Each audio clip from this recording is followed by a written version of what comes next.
രണ്ടാം പിണറായി സർക്കാരിൽ പട്ടികജാതി പട്ടികവർഗ ക്ഷേമ വകുപ്പ് മന്ത്രി പദവി ഏറ്റെടുക്കുമ്പോൾ കേളുവിന്റെ മുന്നിലുള്ളത് വലിയ വെല്ലുവിളികളാണ്. പിണറായി സർക്കാരിന്റെ കാലത്ത് മന്ത്രിയില്ലാതിരുന്ന വയനാട്ടിൽ നിന്നും പുതിയ മന്ത്രിയായി എത്തുമ്പോൾ ജില്ലയ്ക്ക് നൽകാനുള്ളതും നിരവധി കാര്യങ്ങൾ.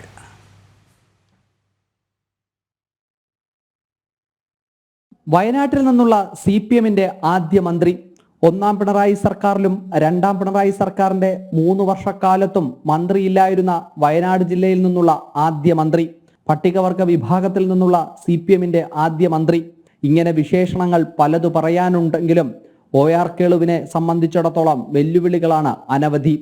പട്ടികജാതി പട്ടികവർഗ ക്ഷേമ വകുപ്പ് മന്ത്രിയായി ചുമതല ഏറ്റെടുക്കുമ്പോൾ SC/ST വിദ്യാർത്ഥികളുടെ സ്കോളർഷിപ്പ്, വയനാട്ടിലെ വന്യജീവി ആക്രമണം, വയനാട് മെഡിക്കൽ കോളേജിന്റെ വികസനം, ഇങ്ങനെ തുടങ്ങുകയാണ് കടമ്പകൾ. ഒന്നാം പിണറായി സർക്കാരിൽ AK ബാലനും രണ്ടാം പിണറായി സർക്കാരിന്റെ തുടക്കത്തിൽ K രാധാകൃഷ്ണനും മുഖ്യമന്ത്രിയുടെ അരികിലിരുന്നാണ് വകുപ്പ് കൈകാര്യം ചെയ്തതെങ്കിലും പുതിയ മന്ത്രി എത്തുമ്പോൾ വകുപ്പുകളിലും ചെറിയ മാറ്റങ്ങൾ വരുത്തിയിട്ടുണ്ട്. K രാധാകൃഷ്ണൻ കൈകാര്യം ചെയ്തിരുന്ന ദേവസ്വം വകുപ്പ് കേളുവിന് നൽകാത്തത് വലിയ തോതിൽ ചർച്ചയാകുമ്പോൾ രാധാകൃഷ്ണൻ മാറിയ ഒഴിവിൽ വരുന്ന ചേലക്കരയിലെ ഉപതെരഞ്ഞെടുപ്പും മുന്നിലുണ്ട്. അഖിൽ പാലോട്ടുമഠം, ജനം, തിരുവനന്തപുരം.